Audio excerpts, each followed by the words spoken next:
오늘은 자식을 의지할 생각조차 하지 마라, 이런 말씀을 드려보겠습니다. 제 친구는 시골에서 농사 지으면서 아들 둘을 유학까지 보냈습니다. 큰아들은 호주에서 대학을 졸업하고 호주에서 취업을 했고, 둘째 아들은 미국에서 대학 졸업하고 미국에서 취업을 했습니다. 그런데 지난달에 내 친구가 과로로 쓰러져 한 달간 병원에 입원했었는데 자식놈들 하나 오지 않았다고 서운해 하였습니다. 저는 그 친구에게 친구가 너무 자식들을 잘 가르치려고 유학까지 보내서 해외 동포된 것 아니냐고 했더니 맞는 말이라고 하였습니다.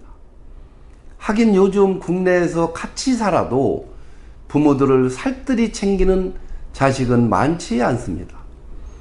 우리들이 어릴 때는 집집마다, 마을마다, 학교마다 사람들이 꽉꽉 찼었는데 요즘 시골은 모두 텅텅 비고 노인들만 살고 있습니다. 그리고 집집마다 혼자 사는 노인들이 참 많습니다. 자식들을 아무리 잘 가르쳤어도 부모님 모시고 사는 자식들은 많지 않습니다. 이것은 하나의 시대의 큰 흐름입니다.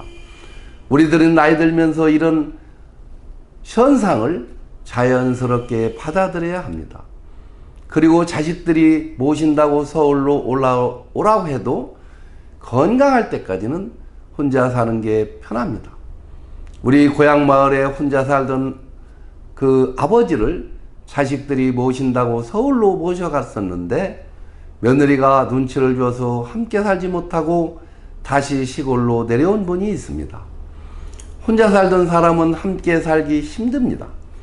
병들어 자리에 눕기 전까지는 자식들 신세를 지지 않겠다는 각오로 사는 것이 좋을 듯 합니다. 또 우리 고향 마을에는 5남매를 둔 할아버지가 있는데 6개월씩 자식 집에 돌아가면서 모시기로 하였다고 합니다. 그런데 둘째 며느리하고 살 때 싸우고 시골로 내려와 혼자 살고 있습니다. 나이 들수록 자립정신이 필요한 것 같습니다.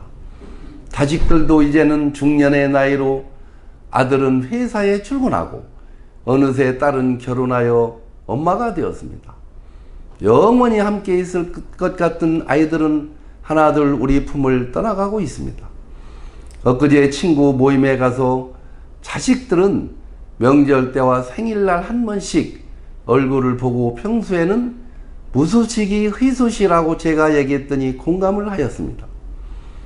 예전같이 대가족 제도에는 부모가 늙으면 자식들이 부모를 봉양하는 것이 당연하게 받아들였겠지만 요즘은 각자 스스로 자기 삶을 챙기지 않으면 챙겨줄 사람이 없습니다. 이런 환경은 누구를 원망해서도 안 됩니다. 세상이 변했고 문화가 변했기 때문입니다. 우리의 노년은 그 어느 누구에게도 대신 해주지 않습니다. 스스로 우리가 챙겨야 합니다. 가끔 산에 올라 소리도 쳐보고 바다에 가서 가슴을 한번 쫙 펴고 또 거기서 큰 소리를 외쳐 보는 것도 좋습니다. 가족은 너무 의지하지 맙시다. 그렇다고 가족의 중요성을 무시하라는 것은 아닙니다. 움직일 수 있는 한 다른 사람을 의지하는 건 바람직하지 않다 하는 그런 말씀을 드리는 것입니다. 운동이 좋으면 어느 운동이든 땀이 흠뻑 나도록 한번 해보고, 책을 좋아한다면 열심히 책을 읽고 글도 써보고, 인터넷을 좋아한다면 정보의 바다를 즐겁게 헤엄쳐 봅시다. 어릴 때처럼 좋아하는 놀이 때문에 식사 한 끼 정도는 걸러도 좋을 만큼 집중력을 가지고 즐겨봅시다. 이렇게 사는 것이 우리의 쓸쓸한 노년을 의미 있게 보낼 수 있는 중요한 비결입니다. 특히 자식들에게 너무 기대하지 맙시다. 자식들에게서 받은 상처나 배신감은 쉽게 치유가 되지 않기 때문입니다. 그리고 자식들 중에 아들보다 딸이 노후에는 더 잘하는 것 같습니다. 저희 집에도 3남 1녀인데 아버지께서 요양병원에 계실 때에 아들보다 딸이 가장 많이 들려서 보살펴 주었습니다. 아들 선호 사상으로 딸보다 아들을 더 가르쳤는데도 말입니다. 그리고 92세 된 지금 어머니께도 딸이 가장 잘합니다. 우리 고향에 아들만 7형제를 둔 할아버지가 있는데 혼자서 밥 해먹고 살고 있습니다. 아들들이 서울로 오라고 해서 올라갔다가 여러모로 불편하다면서 다시 시골로 내려오셨습니다. 자식은 키울 때 즐거움과 행복감을 가지는 것이지 노후 대책이 아니라는 것을 이런 현상에서 우리는 알 수 있습니다. 부모를 만족시켜주는 자식은 그렇게 많지 않습니다. 노후에는 여가 시간이 많이 늘어나므로 취미생활 등 나름대로 노는 방법을 터득해야 하고 같이 놀 수 있는 마음 맞는 친구가 많을수록 좋고 동호회나 모임에 가입이 되어 있으면 더욱 좋을 것입니다.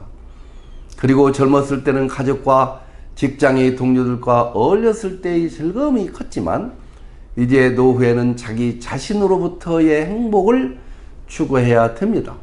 그리고 고독과 친해져야만 합니다. 혼자 한적한 시골로 내려가 망리를 하면서 외롭지 않게 지내는 연습을 하거나 혼자 여행을 해보는 것도 하나의 체험이 될 수 있을 것입니다. 또 기회 있을 때마다 야외로 나가 나무와 풀들을 철따라 변해가는 모습을 관찰하며 외로움과 친해지는 것도 한 가지 방법이 될 것입니다.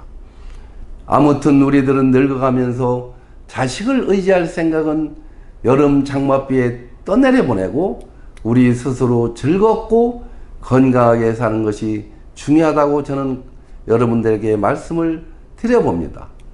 오늘 또 제 영상을 끝까지 시청하신 모든 분들께 감사드리며 제 시 한 편을 낭송해드리고 영상을 마칠까 합니다. 흙에 살리라 황선만. 초등학교 동창 중에 흙에 살리라 곡이 18번인 놈이 있다. 서울에서 내놓으라는 학교를 마쳤음에도 노래처럼 흙에 묻혀 살고 있다. 60 전까지는 그 친구가 바보스럽게 보였는데 요즘 그 친구가 부러운 까닭은 도시에서 꺾인 삶 때문만은 아니리라. 흙과 더불어 사는 것이 알아주는 이 없는 만큼 기쁨도 더하리라. 흙에 사는 것이 땀 범벅되는 삶이지만 내가 모르는 희열도 있으리라고 생각되는 것은 욕심을 내어 추구해온 모든 것들이 행복과는 멀다는 것을 깨닫고 부터이다. 들꽃을 사랑하는 시를 쓰면서. 감사합니다.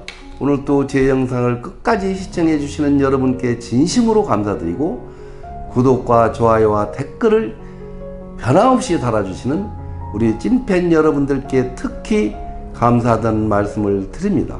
감사합니다.